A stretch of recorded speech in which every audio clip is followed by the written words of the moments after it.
Hi everyone, welcome to our webinar today. We're going to talk through the 10 lessons we've learned so far from enhanced campaigns. This was kind of a big topic that came up at HeroConf, and really one of the things we wanted to do was kind of change the discussion from whether it was good or bad from what we've actually experienced, and try to feed back to you guys what lessons there are and kind of some of the things we can run with. So yeah, it can be kind of easy to get enveloped in the passion of the discussion behind enhanced campaigns. So hopefully we're going to bring maybe a little bit more of a level-headed approach to how we've gone about learning from enhanced campaigns.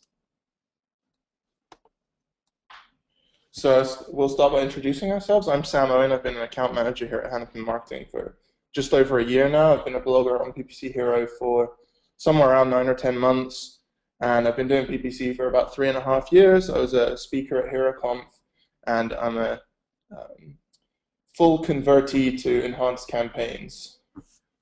As Sam mentioned, my name is Eric Couch. I'm also an account manager in Hanapin Marketing, and I've been here for over a year now. Also been a blogger at PPC Hero. Like him, I also went to HeroConf, did some work at the workshop, and was a part of the conference as well. Unlike him, though, I was probably the first converter to enhanced campaigns around here, just because I guess I wanted to be the canary in the coal mine and just go in feet first and see what I can learn. So yeah, what we're going to talk about today are just some of the lessons that we've learned from enhanced campaigns so far, and that'll include some of the interesting statistics and account metrics that we've come across so far, some of our tips and tricks that we've learned derived from those statistics, and really our overall goal today is for you to walk away from this webinar with some actionable advice for you to use going forward as you make your own transition into a post-enhanced campaigns world. So I guess without further ado. If you would like to join in the discussion at any time, just use the hashtag ProPPC in your tweets, and we'll try and get round to them at the end and kind of discuss them as you send them in. So if you'd like to make yourself heard through the webinar, just use that hashtag right there. Yeah, we'd love to hear from you and have you guys as part of the discussion. Everyone loves to discuss enhanced campaigns as well. Clearly, it's always trending whenever Google mentions something about it. So. All right, so I guess we'll dive right in. So the very first lesson, maybe it's not the primary lesson, but the first one we have listed here, is that mobile competition is going to increase. Now that kind of seems like a self-evident statement just based on what Google's been talking about, but we kind of wanted to talk about the ramifications of enhanced campaigns and the mobile landscape. So it's going to have an impact on your average position, and it's going to have an impact on a higher average cost per click. And the search engine results page is going to be more crowded. Now, we have a little bit of statistical evidence to back this up that we're going to show you in our next slide, but the first really is just going to be kind of a hypothetical when we talk about both what you do in your own campaigns and the competitors that you come across. Because for every one of you that's in this webinar and that does the reading on enhanced campaigns, there's going to be 2 to 3 more that haven't done any of the research going into this. And so when you think about it, there's going to be a hard transition date of July 22nd going to enhanced campaigns. And when that happens, you're going to be coming across a lot of competition that's been unprepared for this switch.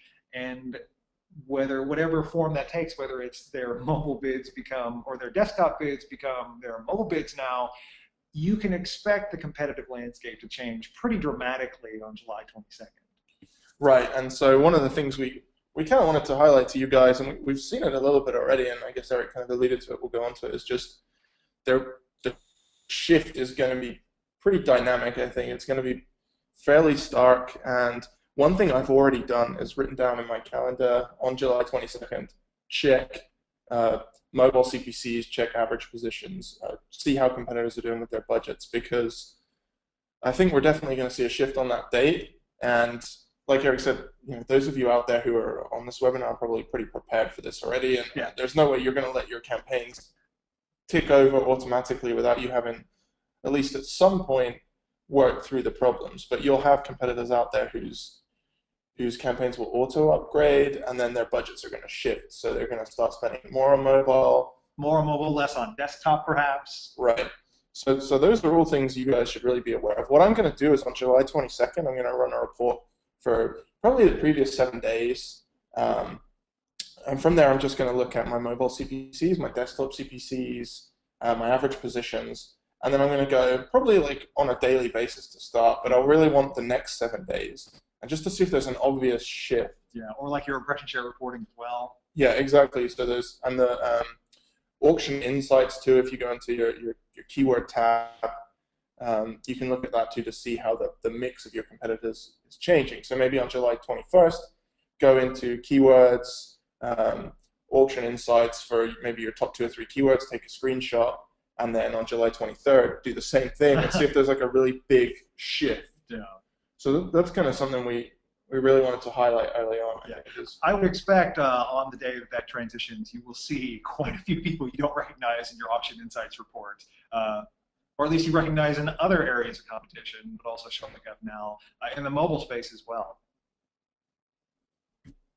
So this is kind of an example of a post-migration mobile statistics that I've observed in one of my accounts. So I made the transition back on March 27th, and this is the last 30-day snapshot of statistics. So prior to the transition, we've been averaging at roughly $1.30 average CPC, as well as an average position that was in the 1.3 range. And you can see from this trend line, and this is like just point by point, the day-by-day snapshot of each of those metrics going on, it's been steadily increasing. So the average CPC has moved from $1.30 all the way up to $1.60, and the average position has moved from about a 1.3 to a 1.5. So already we're starting to see the effects of an increase in mobile competition.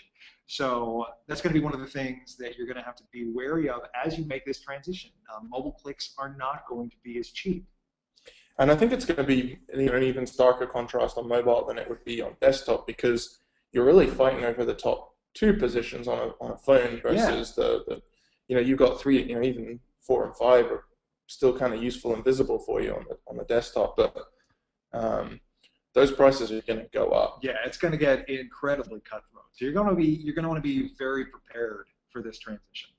Now, one of I guess the upsides is that those of us out there who are preparing for enhanced campaigns and kind of ready for it, we should hopefully have better strategies in place, and we're going to see our competition kind of, from the less prepared standpoint, hopefully not ready for this, and we can take advantage and be a little more cutthroat than them. And, yeah. With any luck, some of them will start floundering around a bit, but that's obviously not a guarantee, and we can just expect competition to get a little bit more fierce in the mobile space. Yeah, and I wonder almost if we'll see, like our CPCs personally, we're going to have our bid adjustments set for them, whereas competitors might just be like automatically rolling out, or maybe we're going to be a little smarter about our like what exact percentage we're using to adjust our bids. So I think, we can still kind of work to keep our bids down, but what that'll mean is we'll get squeezed out of the traffic that's there. Right. All right, so lesson number 2, and I guess I don't want to say this makes me sound hypocritical because I've fully upgraded, but I guess you could use this as just something to keep in mind, is that really you shouldn't upgrade yet. Unless you have like an express need to. Like if you or perhaps your clients have a need to go to enhanced campaigns and there's something that you find useful there, by all means upgrade. I mean, if you're not doing mobile at all, it's a relatively painless transition, really. But if you are doing mobile, especially complex mobile accounts, there are a few things to keep in mind. So this is very much an unfinished product in a lot of ways. Like even in the transition from February to April, we've seen several major features get rolled out that weren't in there at the enhanced campaign launch.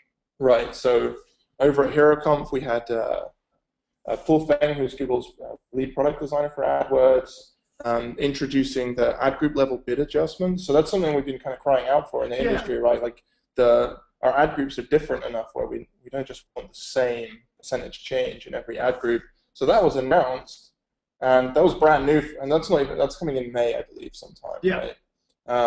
So those of us who've already upgraded, we're losing out potentially on that functionality versus someone who waits to upgrade.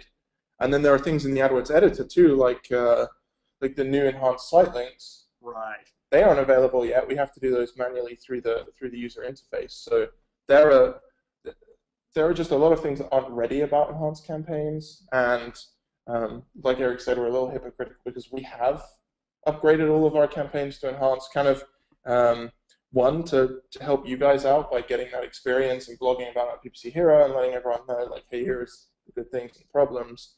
But it's not finished, and it seems kind of funny that Google rushed it out. Yeah, it almost feels like we're kind of beta testing this product as it is, or at least those of us who have transitioned early. So yeah, Sam mentioned that features are still being added. So back when they launched, they pretty much expressly said, we're not going to do ad group level bid adjustments. And then 2 months later, all of a sudden, we're doing ad group level bid adjustments. So, and they said the same thing about keyword level bid adjustments. So at this point, it's kind of curious whether or not we should expect keyword level bid adjustments to become part of the discussion, because it very well could. And it's also the same way with the Enhanced Campaigns Upgrade Center. That's been something that's been kind of rolled out eventually. I don't actually have that in access in any of my accounts because, well, they're all transitions, so I don't know how useful it would be for me, but I know, Sam, you have a little bit of experience in seeing it. Yeah, so it's just in case we're introducing this as brand new for you guys, this was something that came out last week, I believe. Yeah. It's something Google have added to try and help you with your enhanced campaign migration. You might not all see it. I don't see it in all my accounts at the moment. It's kind of a staggered rollout. When you do see it, it'll be on the left-hand side there where we've highlighted. And it will just give you that option to migrate your mobile and desktop campaigns together and kind of create the new enhanced campaign. Yeah. And one of the things, I guess we're saying don't upgrade yet, and that's kind of because, well, one, this isn't in all accounts, so this is going to save you some time when it's there. I think there's probably going to be a few tweaks in this upgrade center that they iron out. Like, I've already seen some complaints on Twitter that, you know, some people have seen issues with how they handle the budgets, and they just throw everything together. And yeah, I mean, it has all the pros and cons that you'd expect of an automated process. So this kind of, as Sam said, it automates the integration of keywords and bids, and also the budgets as well. But that's kind of more additive rather than like an integration. It's kind of a weird process so far, and it's one of those features that's still being rolled out and still being played with, and just one of those reasons why you should still continue to wait to upgrade. And not even just in terms of a tool set that you're going to have to upgrade, just in terms of, you know, literature and best practices. Like, Google put out a white paper download about how to upgrade to enhanced campaigns and different use cases and the different processes you can kind of take to determine your optimal bids. And, you know, those things are still coming out. So as that research gets done and people determine what best practices are going to be in an enhanced campaigns world, you should wait and take advantage of that and be as prepared as you can be until basically the transition is forced upon you. So. Right, and then, we'll come on to some of the pros of enhanced campaigns that you might be missing out on. Yeah, and there are some. Yeah, and we're kind of balanced on it, I think, in terms of the pros and cons. But the real thing is, if your accounts are running smoothly right now, wait, let people find out what's going to work well, how it's going to be easy to transition. Let Google finish building enhanced campaigns, and then do the shift later on, like sometime in, I'd probably say sometime in June, because it sounds like May is going to be a big month for them developing the product. Yeah. But yeah, hold off for now. Yeah, let us set our accounts on fire for you, and then you can switch over. So our third lesson here is, talking of things we like, is that the geo-targeting modifiers are pretty great, and we've seen some good success with them so far. So what this is, for those of you who don't know, we can increase our bids or decrease them based on specific locations that we're targeting. So in this case, what I have is every single state in the US, and I have changed bid adjustments based upon how good the conversion rate's been historically. So I know that Florida, Texas, California have historically strong conversion rates in this particular account, so I bid them up 25%, and New York, Pennsylvania have historically fairly strong conversion rates. I bid those up 10%, and then lower down, you'll see some states that have performed really poorly in terms of conversion rate, where I bid them down 25%. And what that does is kind of shift my traffic from just a general overview, like US as a whole, to specifically targeting states where I know I'm getting a good ROI. Right. And yeah, it's very effective to do because it doesn't require you to break out campaigns in the way that you would have had to traditionally. So this is one of those cases where it changes but doesn't replace existing functionality, where unlike the mobile stuff, you're kind of all or nothing in your requirement to do it, and you can't do mobile only. In this case, I guess the comparison would be Google won't allow you to do just a Texas-only campaign. It would instead allow you, all or nothing in Texas. So, I mean, in this case, it's a nice enhancement to existing functionality rather than just a wholesale kind of replacement what they do, the way they do mobile. So there is one thing that I do dislike about this interface. You can get like conversion data and all of that in the dimensions tab, but like on a campaign level, it doesn't actually provide you with the conversions on a state-by-state basis or like on a geo-targeted region basis. So that's one of those things that that we've mentioned. I hope they add at some point because it will help you guide your analysis a little bit better. Yeah, and I think you kind of hit the nail on the head with the adding functionality, which is one of the things people really wanted from enhanced campaigns in the first place. Like this doesn't take away our ability to segment out campaigns. So if we wanted a Texas-specific campaign, we can still have that. Yeah. Whereas if you want a mobile-specific campaign, you're kind of out of luck. Right. So, and that's where you should use this, guys. So if you have, if your product that you're selling is pretty much the same, no matter whether you're in Texas or Florida, but one of those states converts better than the other, that's where you're going to have, success using these bid adjusters. Right. If you're actually selling a different product in Texas, or it's going to different salespeople and you have different landing page, something along those lines, then you're still going to want to use the traditional method, which is a separate campaign, which is -Texas and only targeting Texas in that campaign. But we're definitely a fan of these modifiers, and I've seen some pretty good results so far from them. Yeah, absolutely. And then the fourth lesson is that display bids are changing. So we've talked about this a little bit on the blog, but prior to enhanced campaigns, the bidding process to a display campaign was kind of, I'd say, a bit more complicated than it needed to be, because there was no real way to tell how your keyword bids were interacting with, say, if you were layering your targeting methods, there was no way to tell how those were interacting with your topics or your ICM or your audiences. So in this way, this is actually kind of a boon because you are prompted to select your primary targeting method. In this case, you are making the decision to target keywords with your maximum CPC bid, or placements, or topics, or audiences. And then if you choose to layer other targeting methods on top of it, it's now a modifier. So much like you would say, I want to bid up 10% in Texas or 10% on mobile devices, I want to bid up 10% on this particular topic or this particular site or audience. So that's another case of kind of making the functionality to display bids, it's more transparent, it's increased functionality rather than just reducing functionality. Right, and one area I like that is so with remarketing, I often layer my remarketing with contextual keywords. So if I have just the remarketing list, I have a certain bid. If I'm remarketing to that list and they're also on a site which contains relevant keywords, that's like the perfect time to get them. If I'm selling car insurance and they've been to my site before and they're actually looking at a car insurance website still, then I can show my ads, and I know I can just do bid modifiers rather than have to go through the kind of slightly more confusing process they had before. Yeah. Now, Google did have, they kind of dabbled in something called broad and specific reach before, yeah, which was whether you just had, these were almost separate, completely separate from each other, and you're just bidding on them at the same time, or whether they had to be locked together to bid on them. We were just bidding on the slice of the, I guess, the Venn diagram for where they overlap. So, yeah, this is just kind of another way to give us a little bit more control over just how we bid in display campaigns. I've always been a big fan of keywords layered to topics. I've always had a lot of success with that. In this case, like if I have more than one topic going to the same keyword list, I can then use these bid modifiers to change how my keyword bids are utilized depending on the success of each topic and the CPA. So this is an example of what the interface looks like when you do make your selection for the custom bid type on the display network.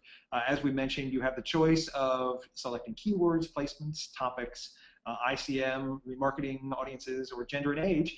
And then you also have the option to, again, layer those other targeting methods on top of that with a bid modifier, and it can be super helpful. Do you just to go back to that slide? Do you generally use one over the other as your primary there? So far, I've had the most success with just going at a keyword level, but I'm sure other people who've experimented also find success with topics as well, or remarketing lists. Cool. All right. And then lesson number 5, this is kind of more just us noticing a trend, is that with enhanced campaigns, Google has been very focused on small business. And I guess you'll notice the first bullet point there is #pizza, which those of you who followed the Google Enhanced Campaigns webinar will know Google used basically pizza as their use case for enhanced campaigns pretty much across the board. So maybe with a little bit of luck today, we can resurrect #pizza for our own uses. But yeah, so the use cases they provide are all focused on simplification in a way that they think that AdWords is too complex for the casual user. And I think one of the key takeaways here, and it kind of becomes something that we maybe forget in the industry, because I'm kind of assuming a lot of you guys listening in are kind of PPC experts, and that's kind of how we feel, and we think Google really works just for us and for agencies managing accounts or for large in-house clients. Really, when they look at it, I think Google's taking the view that they want to be totally inclusive. They want everyone, and I'm sure they've done the numbers and worked out if they could get all those small businesses which currently don't advertise on AdWords or don't do it very well in there, they're going to make a heck of a lot more money than if they give us super extra targeting options and keep a few hundred PPC people happy. Right. And yeah, it might just be that is where their largest opportunities for growth are. Or they assume that if you're a large account or you're enterprise level, then you're going to be doing PPC anyway. So there may be a need in their case to cater to a smaller audience or an audience with not as much time on their hands to manage these accounts. I mean, I've had some good complaints that there should be like a power option in, like you can set your AdWords to be like a power user, and you can still have all the old functionality, and there should be like a basic alternative for these small businesses or people who don't want to spend much time or money. And I think probably Google just realized it was like just force everyone down the same path, and it would probably be easier for them and probably make them more money, I think, if I'm being cynical. But this focus is something that I think like rather than complaining, we're just going to have to accept, because this is just the way Google's going. I think if you think about other historically strong advertising platforms for businesses, like Yellow Pages, for example, they were very small business focused, and they made a lot of money from having everyone in there who, if you want to be contacted, you've got to be in there. So that's kind of Google's thinking too. And obviously from all the examples, back to #pizza, like they're always looking at local stores, how they're attracting customers. Actually, they're trying to tie it back, like foot traffic versus online traffic, and how you can change your site links or your call tracking to really focus on getting people through your doors. So. And this is just a screenshot of the Enhanced Campaigns upgrade guide. And it's, again, just one of their use cases where they show just a small business's transition process to Enhanced Campaigns. Now, for a lot of you watching, you're just seeing those 4 campaigns, and that's not a huge workload. But to some, or to maybe some small businesses, it may be. And this is just their way of kind of combating campaign bloat. The combat and campaign bloat is kind of one of those things that is useful. I mean, I think I wrote a blog post before about how we just have so many campaigns structured out now that for the average user, it's kind of a nightmare. Yeah, almost incomprehensible in a lot of ways. But there's a whole argument to be had, and we're actually making it, about whether or not more simplification is a good thing, and just losing the functionality. I think that's just the biggest thing, is that replacing or making additional functionality is nice, but losing functionality is where things hurt. So our kind of 6th lesson here is that your mobile audience is probably bigger than expected. So this was just something I wanted to highlight, and it's not something we're going to go super in detail about, but one of the things I noticed when I shifted my accounts all over to Enhanced Campaigns is just because of the way the budgets work now. So let's take, for an example, I had a desktop campaign that had a $100 budget and its clone mobile campaign had a $10 budget per day. And now they're together, they're actually kind of splitting that traffic, and I couldn't say what the budget per device was anymore. I can just say the overall is 110. Yeah. So what I'm seeing is a bigger shift of that towards the mobile, and that's because there is a lot of mobile traffic out there. And whereas before I kind of hemmed it in very carefully with budgets, now it's kind of opened up, and there's such a growth in mobile traffic over the last couple of years that for those of you who maybe haven't like experimented with opening up those mobile campaigns recently, I think there's going to be a good chance that you see potentially a lot of clicks out there. Yeah, and really, in my case, on one of my accounts, it's not limited by budget at all. As long as the returns are there, we can spend whatever we need. And in making the transition to enhanced campaigns, we hadn't been doing mobile previously just because it was not on the to-do list just yet, and we literally doubled our traffic. And it already gained a significant amount of traffic beforehand. But to literally double the amount of traffic, clicks, conversions as well, was frankly pretty shocking. So it's something that's worth exploring that we might not have done prior to enhanced campaigns. And just a kind of caveat there as well. Just watch out if you do make your shift, because the mobile audiences, they're different, very different. Yeah.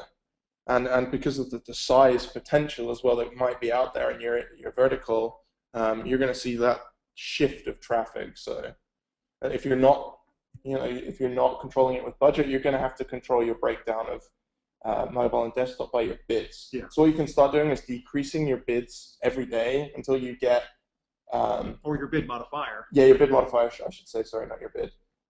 So say you start minus 50% and you're getting too much mobile traffic, you can keep decreasing that 60%, 70% down until you get to a point where you're happy that you're roughly getting the same breakdown. So, okay, if I bid at minus 80%, I'm only getting $10 or $11 of mobile traffic a day, and I'm back to kind of where I was before with my $110. So that's just something to kind of keep an eye out for, I think. Yeah, absolutely.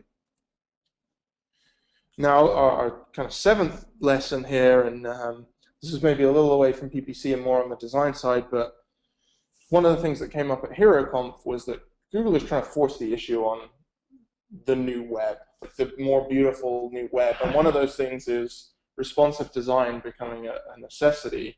So what responsive design is it's where you have a website that will detect the screen resolution of the user or the device they're on and serve them up a website that's catered to that experience, right? Right, yeah, a more friendly user experience. And this is, so it's not explicitly stated by Google, but it's what a lot of us are thinking, and this is Google's push to make this standard. Right. And one of the things that makes me think that is the lack of tablet segmentation. What they want is you guys to be forced to have your site respond to whether someone's on a tablet or on a laptop. And part of that as well, I mean, I don't know how many of you kind of follow business news, but if you look at laptop sales recently, they're kind of way down. Yeah, plummeting, really. And people are just shifting to the tablet experience. So what Google's saying is, hey guys, we're going to force you into this, and you're going to have to make your sites very responsive and be able to deal with tablets and be able to deal with desktops, and just be ready for the way the market is heading. Right. So I don't really like the way they've done it, and I'm not saying it's 100% what they're doing it for, but it's definitely something that seems to be a big factor in all of this. Yeah, I think the one problem in their logic is that their declaration that tablet and desktop traffic is the same, which I know you wrote a post about this a while back. That really hasn't been borne out by the data that we've seen. Both you and Sean Quadlin, one of our fellow account managers, have seen just dramatically different results on tablet traffic. Like in some cases they do convert better, but in some cases they convert much, much worse. And to lose that control, to be unable to segment that out, it's impacted their accounts. And I honestly think it will come back. I think what happened is Google have kind of limited what enhanced campaigns will do for now, and we talked about it not being a finished product. Right. I actually suspect that somewhere down the line the tablet bid modifier will come into play. One can hope, absolutely. And so we're talking about responsive design, and Amazon.com generally are the best at everything. Yeah, just blanket everything. Yeah, but in terms of responsive design, I think Sam had a good point to make about them and their testing strategy. So they have, first off, they have tons of people working for them, which always helps, that we necessarily don't have, or you guys might not have. But if you look at so if you pull up their site now, even, and you make your browser a specific window size, if you were to drag it out, you'll notice that more products get shoved onto the page. The page still looks nice no matter like how you drag your browser around. It will fill the space needed. Even the kind of shop by department over here, if you make your browser wider, that will automatically come down. Whereas if you make it narrower, it will go up to reflect the fact that you actually want to see what's on the screen. Whereas otherwise it's white space, so it fills down. So that's the kind of awesome work by them, really, to make their site really friendly with whether you're on a tablet or on a small laptop or on a big desktop screen. So that was just kind of in there as a slide in case you guys weren't necessarily too familiar with exactly how that kind of thing works. I think generally having tablet and desktop kind of in that frame of responsive design, and then possibly a separate mobile site is kind of the way most people are working at who are moving forward. But something to look at for sure. Yeah, and just something to keep in mind. Essentially, when you're doing your own tests with responsive design and working in this new enhanced campaigns world, just think about what would Amazon do? Yeah, it's a pretty deep question, but it's worth considering. That's what I have for all my CRO tests. I have a what would Amazon do bracelet on. Yeah. Now, one of my personal favorites, and I wrote a blog post about this before, is the new site links. I think they're great. I think they give us a lot of things we've been complaining about for a while, and I've seen some good results from them early on in some of my campaigns too. So what you now have is with your enhanced site links is once you've upgraded your campaign to enhanced, you can also upgrade your site links at the same time, and you can have site links that are individual rather than before you had like a cluster. So you can see stats on an individual site link level. This means you can pull out one or two site links based on actionable data. Like you can see that this specific site link does not perform to the same or outperforms the others, and you can kind of base your decisions accordingly. Whereas before, as Sam said, it was all kind of lumped together and there was no way to really know. Exactly. And then what we have on top of that is some other cool features like having the specific time of day. So if you have a pizza parlor, hashtag pizza, we're bringing it back. You can serve your lunchtime site links or your dinner time or however you want to do it, and then also you can do this on an ad group level, which is the big thing. So I have some branded campaigns where really I have different products, including my brand name, and I really want to show different site links for those because it's different products. I want to show different offers. I want to show different information about those products, but roped into the same campaign. And it wasn't one I wanted to split out into different campaigns because it would start to become unmanageable with the number of products. Again, the campaign bloat issue. Right, exactly. So now I can do it on an ad group level. It makes it a whole lot easier. Though we will add one caveat. So while the new site links are great, they are currently not supported by the AdWords editor, which means that if you do want to go through the entire process of switching over to these site links, it's going to be a manual process through the AdWords interface rather than just an easy copy and paste or whatever kind of process you go through in the editor. Which is kind of back to our point number 2, which is don't upgrade just yet. Yeah, exactly. So it all kind of comes back to that one point. And here's just an example of the options you have now with your site links. So you can see we have the preference for mobile too. So one of the things I like to do here is for my mobile site links is give people the option. So I have site link number 1 will be take me to the mobile site, and site link number 2 is take me to the desktop site. And then that gives people the option right there to choose. And that's worked pretty well for me as like a little trick. I know I have a Samsung phone that's got a really big screen, so I much prefer going to the desktop. So I get kind of frustrated when I get sent to the mobile site, and then I scroll down and look for the view full site option because my screen essentially is big enough to support that, whereas if you have like a smaller screen, going to the full desktop is going to be a real pain. Yeah, and in a way, that's kind of like the best way to let the user kind of self-select which kind of experience is going to be best to them. Yeah, so it's just potentially useful. And often you have when you click the go to full site, you end up with like not even going to the page you were on, but just taking back to the home page on the full site, which can be kind of frustrating. Yeah.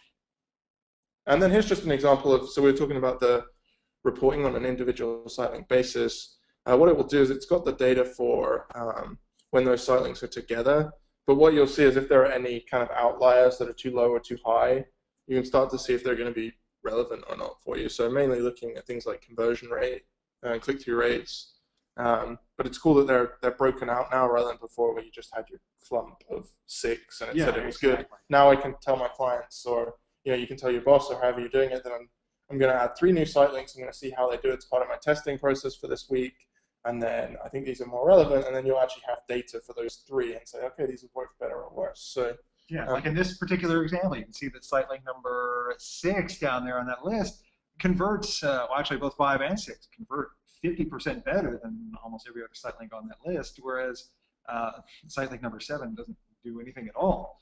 So it's just, again, that kind of more transparent, actionable data for you to be able to use in your own kind of analysis and guiding your hand when working with enhanced campaigns.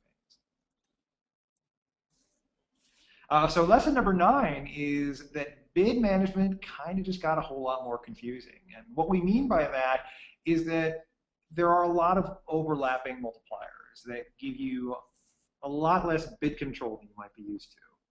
So one of the things we kind of noticed early on, and Jeff Allen, our director of paid search, wrote something about this before, was that where you had originally in a campaign 1 bid on a keyword, and that would be your max CPC, now you can work through, if you have a geographic multiplier, let's take a few examples. So let's say we have our keyword, Hanapin marketing, for example, and then we know that Hanapin marketing does great here in Indiana, so in Indiana we bid up 50%. And then we know that during business hours people tend to contact us more, so we're bidding up 15% or whatever the data bears out.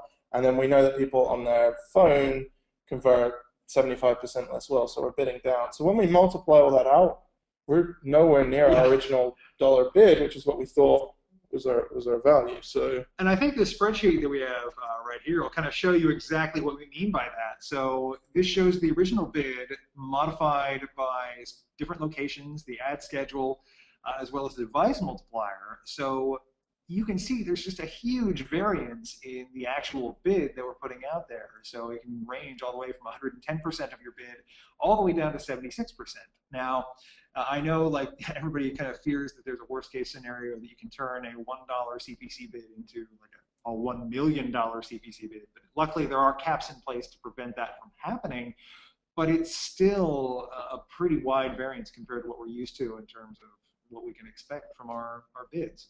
Yeah, so I think what it means is that original number we used to have, which is our average CPC, our max CPC, kind of becomes less important, or like less focused or relevant. It's such a factor of all these other things now. Yeah, absolutely. So it's going to be something to be careful about.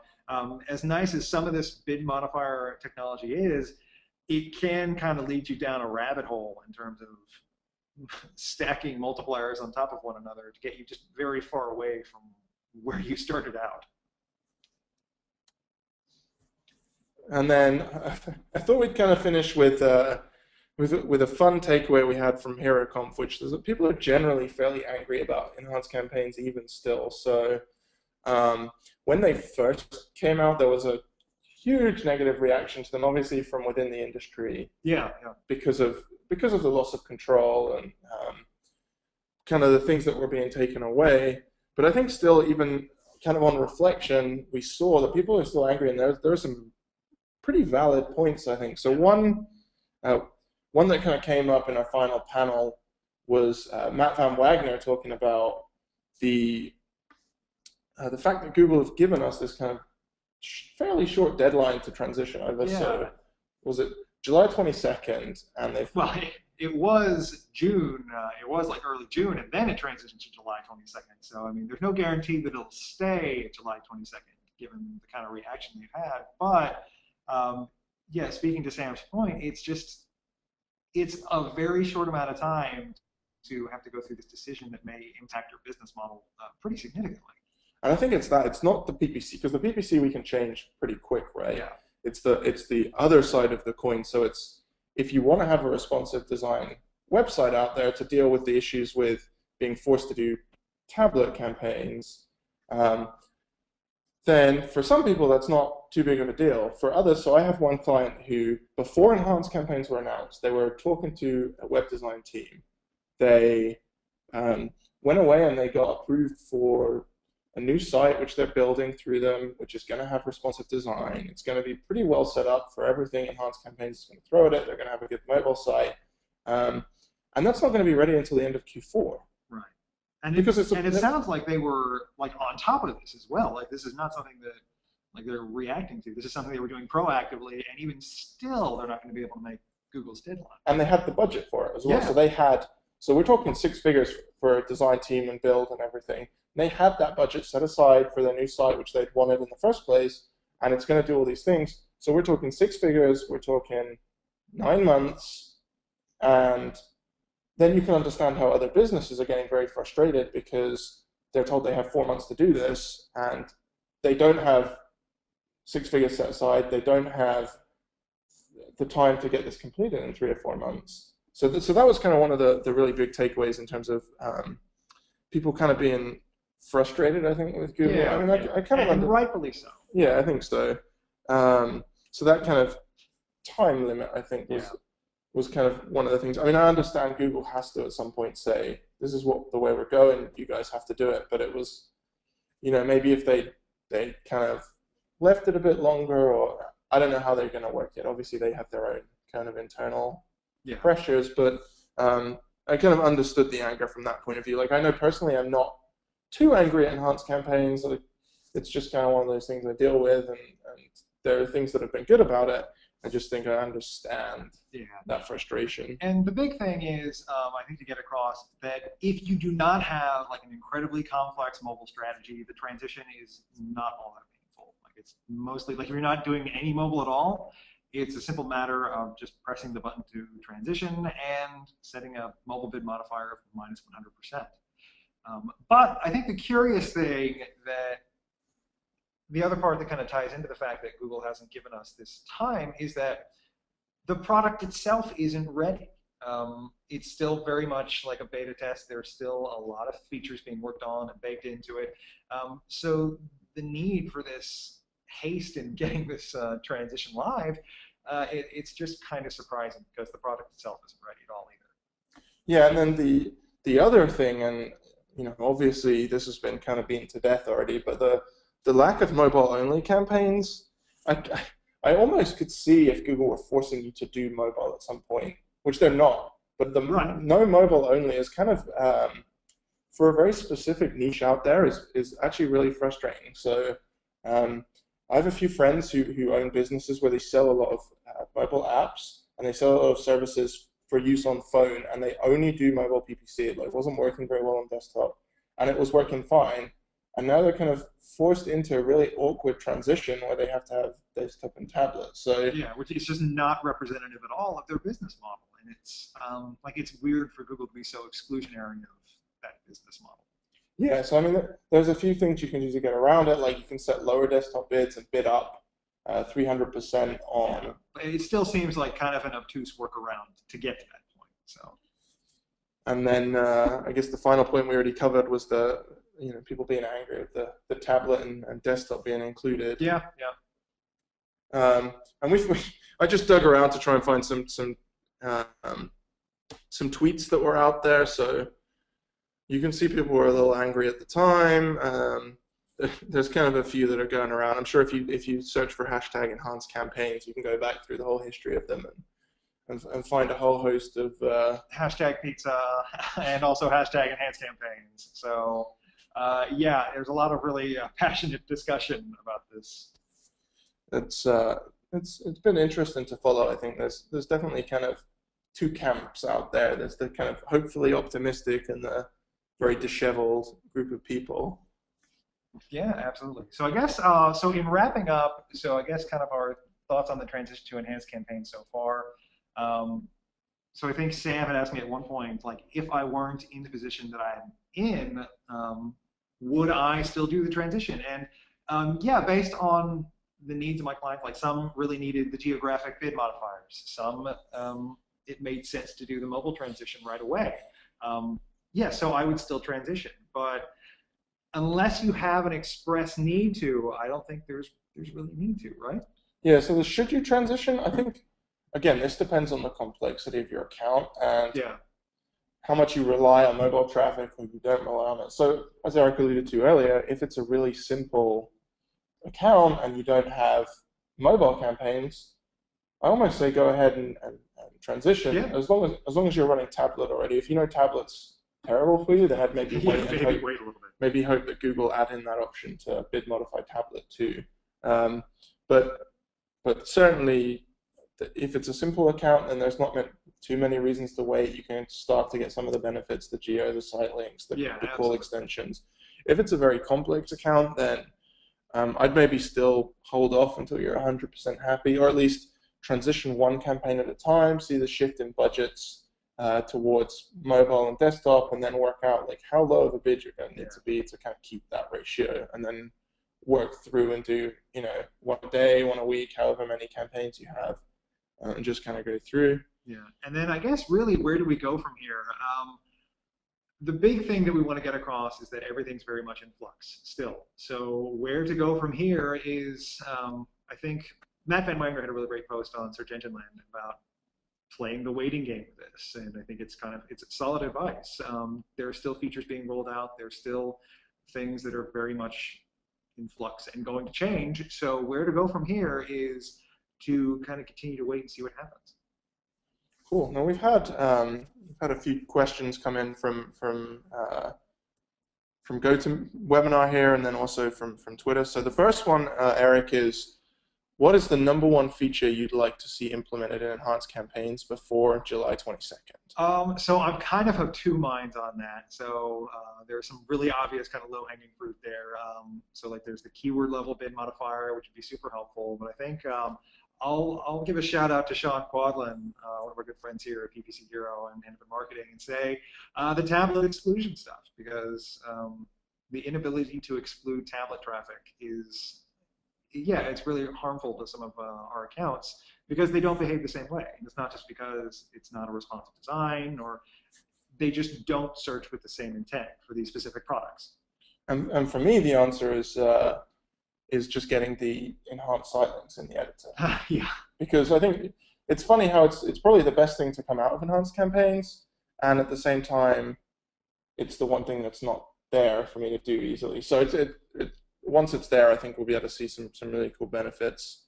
The second question we had here is what type of campaign should I transition first? So I guess I can go ahead and answer that. Yeah, what do you think about that? So I guess we kind of spoke to it already a little, didn't we? But the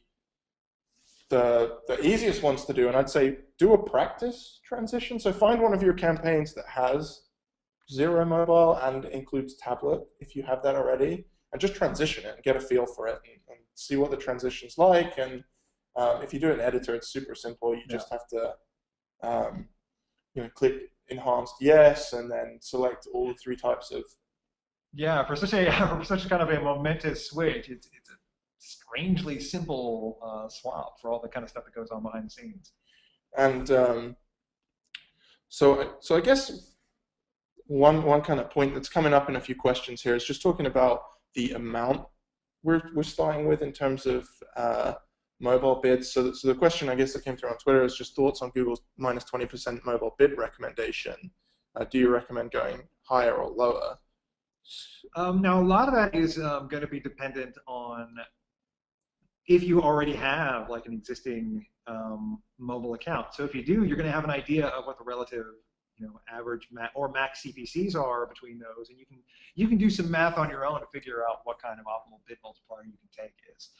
If you're not doing any mobile at all, that's kind of a good question, because I would be of the opinion that if you're not doing any of it at all, it might just be, and you are looking to start doing mobile, then that's as good a place to start as any. But it depends on how kind of, I wouldn't say reckless, but how gung-ho you are about the transition. Yeah, I mean, really, it's just a function of what your mobile CPAs are at the moment and what your desktop CPAs are for when you combine them. So for me, I just went through with an Excel spreadsheet and worked out based on my CPC difference at the moment and my CPA difference at the moment, what I would need my new bid to be. So it was campaign by campaign. Yeah. I think some of them were as low as like minus 70%, somewhere. I think there was somewhere the mobile CPC was even higher. So it just kind of... Yeah, it just kind of varies on a campaign by campaign basis. So yeah, if you have the existing data to make that determination, like go ahead and use that by all means. Okay, cool. We got quite a lot of questions here, so I'm just gonna pull a couple more up. We have, could you explain the multipliers? So I guess maybe just go back to basics a little bit. Yeah, so really it's pretty simple, even though the implementation, like if you start layering them on top of one another, can be pretty complex. Basically, it's just putting a percentage modifier on your keyword bid. So if you just have one keyword and the bid is $1, and then you say for mobile traffic, I want to bid that down by 10%, then your $1 bid turns into a 90-cent bid. And then it just kind of gets stacked on top of that with each other modifier in the same way. And the reason I said kind of I'd recommend you have a test campaign to enhance is because then you can look at how that looks in the interface. And there's a lot of blog posts out there that walk you through it. But it's pretty straightforward to do. Like maybe pick your brand campaign or something where you know you still want the mobile traffic, and kind of go through it there and see what it looks like. But it's pretty straightforward. So we have another question. Would it help the business now to have a mobile site while in transition to responsive? And kind of the way I see it, and I'm not even sure, so the breakdown of whether we just have a fully responsive design site or not, or whether you have a mobile site. I think having something there that increases the usability for the mobile user is going to help either way. Yeah, I think the difficulty is they haven't been very transparent about how setting your ads as mobile preferred actually functions, because I know you can set like a different landing page for those particular ads and maybe make that your mobile site, but they haven't said outright that, you know, if it's a mobile preferred ad, then it's always going to show for mobile devices. I think they've been kind of cagey about that point. So I'm just thinking that the best option really is to have the mobile site rather than nothing. Yeah, absolutely. Like in my experience, since I integrated like enhanced campaigns into the account and saw the one that had like that literally doubled their traffic, it was still able to do so at an effective CPA, but the conversion rate was literally like 2/3 to a half of what it was for the desktop traffic, and that's because they don't have any kind of mobile strategy in place. So that is something to keep in mind. Like if you can do something that's going to make your site a better user experience for your mobile traffic, yeah, go ahead and absolutely go hog wild. So how about this one, and Eric? What's your take on keyword strategy? Should we stop bidding on long tail terms because mobile searches are usually short terms? That's the thing. So long tail terms can be so valuable to desktop traffic. If they're not being searched for by mobile traffic, I mean, then you're just not going to get any impressions from that particular audience. You're still going to get them from the desktop audience, and I found that they're too valuable to cut out. Yeah, I mean, I don't think there's any need to cut anything out, really. I think you'll just see the shift of where your mobile clicks are coming from versus your desktop clicks. But honestly, there's not really too much of a need to change. I think the big trouble is going to be if you had an existing mobile campaign where you only had short tail keywords. Yeah. And then you have your desktop campaign with a lot of long tail keywords, and you're transitioning them together. And that's one of the things that I hope Google will finally relent to do keyword level bidding, because you can have like a mobile breakout campaign with a lot of short tail keywords that perform very well for you, but those terms aren't going to perform in the same fashion for a desktop because they might be too short, they might be too generic. So being able to say, well, this one term does perform well for us on desktop, so instead we can do a very high mobile bid modifier on that individual keyword, that would be useful. So that's kind of why I hope they relent there. Cool. So I think just have one more question, which is, have we seen an impact in terms of quality score? Not really. I mean, mobile traffic that I have seen actually has an even higher click-through rate. So if anything, it might actually have improved some of the accounts that I transitioned over, but in general, not really. You might have seen a different experience though. See, I didn't transition everything over as far back as you did. Yeah. Mine's only been the last couple of weeks, and I haven't really seen any major impact at all. I know that I did have lower quality scores for my mobile campaigns than I had for my desktop campaigns. So that's probably something we're going to need to look out for, and maybe look out for a BBC Hero blog post about it in future. But I don't have any direct experiences of making things worse. Cool. So thanks very much for attending, everyone. If you're interested, we do offer a free solutions blueprint from Hanapin Marketing. This is for any accounts where you spend over $15,000 a month with AdWords, and it's just free. You can get us to do like a quick mini audit of your account, make some recommendations, see where your strengths and weaknesses lie. And especially since you all seem to be here for enhanced campaigns, if you are worried about your own transition to enhanced campaigns or have already done your transition and like some troubleshooting, if you're in either of those camps, we'd be happy to help. Yeah, and it's not no obligation or anything. Yeah, absolutely. And then also, if you have any kind of direct feedback for our webinars, maybe topics you'd like to hear about in future, you can email marketing@hanapinmarketing.com, and they'll be sure to get back to you guys as well. All right. Well, I guess that does it for us. So yeah, just thank you all for attending today, and stay tuned as we put out more webinars with both us and some of our webinar partners, and we look forward to hearing your feedback and discussing the topics you want us to talk about. Thanks, everyone. Thanks, guys.